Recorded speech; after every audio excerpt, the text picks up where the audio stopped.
যাদের নামাজ পড়ার সময় দুনিয়াবি চিন্তা মনে আসে বা নামাজে অমনোযোগী তৈরি হয়, তারা ভিডিওটি শেষ পর্যন্ত দেখার অনুরোধ রইল।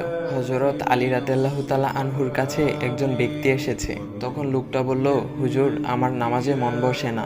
নামাজে দাঁড়ালে আমার দুনিয়াবি নানা চিন্তা আসে। হুজুর, আমার এই নামাজ কি আল্লাহ তাআলা কবুল করবেন? তখন হযরত আলী রাদিয়াল্লাহু তাআলা আনহা বলেছেন, না, তোমার নামাজ কবুল হবে না।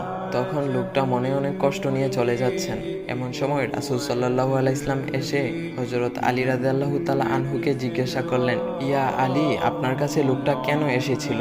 এসে দেখি মন খারাপ করে চলে গেল। কেন, কি হয়েছে আমাকে বলুন। তখন আলী রাদিয়াল্লাহু তাআলা আনহু বলেন, তিনি আমার কাছে জানতে এসেছেন যে নামাজে দুনিয়াবি চিন্তা আসলে নামাজ হবে কিনা। আমি বলেছি, না, তোমার নামাজ কবুল হবে না।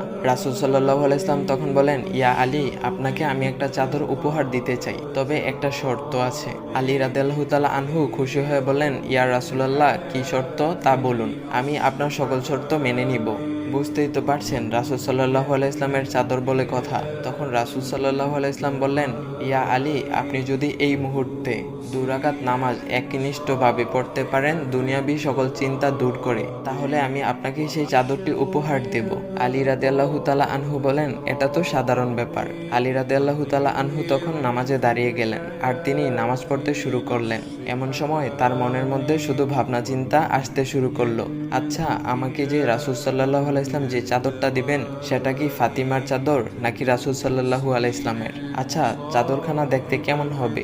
এই বিভিন্ন বিষয় নিয়ে ভাবতে লাগলেন। তিনি ভুলেই গেছেন যে দুনিয়াবি চিন্তা নামাজে আনতে রাসূল সাল্লাল্লাহু আলাইহি ইসলাম নিষেধ করেছেন। এর মধ্যে আলী রাদিয়াল্লাহু তাআলা আনহুর নামাজ পড়া শেষ। আলী রাদিয়াল্লাহু তাআলা নামাজ শেষ করে রাসূল সাল্লাল্লাহু আলাইহি ইসলামকে বলতেছেন, ইয়া রাসূলুল্লাহ, আমি আপনার শর্ত মেনেছি, এখন আমাকে চাদরখানা উপহার দেন। রাসূল সাল্লাল্লাহু আলাইহি ইসলাম বলেন, ইয়া আলী, আপনি কি একনিষ্ঠভাবে দুনিয়াবি চিন্তামুক্ত ছাড়া 2 রাকাত নামাজ পড়েছেন? তখন আলী রাদিয়াল্লাহু তাআলা আনহা মুচকি হেসে বললেন, না ইয়া রাসূলুল্লাহ, আমি আপনার চাদর নিয়ে অনেক কিছুই ভেবেছি।